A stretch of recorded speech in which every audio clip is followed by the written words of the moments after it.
Continuing on with our interview with Brian. Brian, what is most important to you in your life right now? What do you value? My wife, my kids. Awesome. Yeah. So again, going back to family. Yeah, absolutely. I mean, I think I don't get me wrong. I mean, my job is the best job in the world. I think I picked what I love to do, and I figured out a way to get paid for it. All right. And that was it was really helpful. All right. It's a little easy listening here at NCIS. Is that Josh Groban? But yeah, I mean, I have the best job in the world, in my opinion. But really, how much does that mean if you don't have people to share it with, and how much does that mean if you don't feel fulfilled when you go home? Because you're only at work, half the time. Right. Half the time if you're there all the time. If you're working 70 hours a week, then you have a really long work days. But yeah. you gotta be happy when you come home as well. And for me, it begins and ends there, and so that's really important to me. Okay. So you love your job as an actor. Yes. If you were not acting, what do you think you'd be doing? Well, when I'm not acting here on NCIS, I'm usually at home writing. So I've been doing a lot of that. Trying to, like I did in high school, casting a wide net. I want to try and produce and write things as well. And when it comes to feature films, I probably would be writing a lot more. Okay. Yeah. So no matter what, entertainment.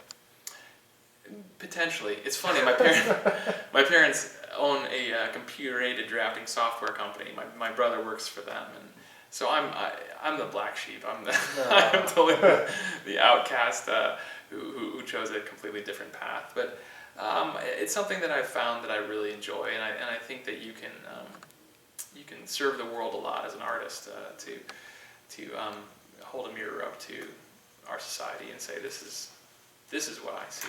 Right. And it's rewarding. Last question, Brian. Mm-hmm. For kids out there, or anybody in particular, struggling to find their way in life, dealing with various issues, what advice would you give those who are struggling to see what their potential is or where they're going in life? What would you tell them? I think it is to find your passion. Honestly, to find what it is you love.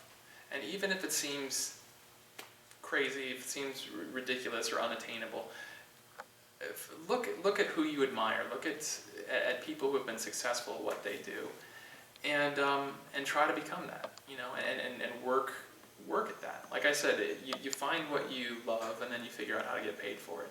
But first, you have to love something. Right. You really have to love something first.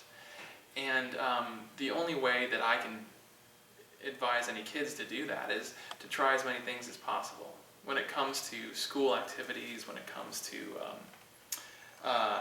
social events, really go out and meet as many people as you can.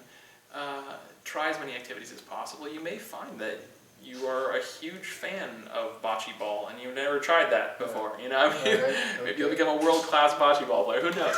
But and the same goes for subjects in school. I never liked math growing up. I never enjoyed it. But through trying different math classes because of the requirements in high school, I found out I loved geometry. And because it was visual, it was very, for some reason my brain connected with it very, very well. And I'm glad I was forced to try it, and I think that forcing yourself to try a lot of new things, you may find loves that you never knew were there. Okay. Brian, thank you for taking the time to talk with us. And ladies and gentlemen, that is our show for the day.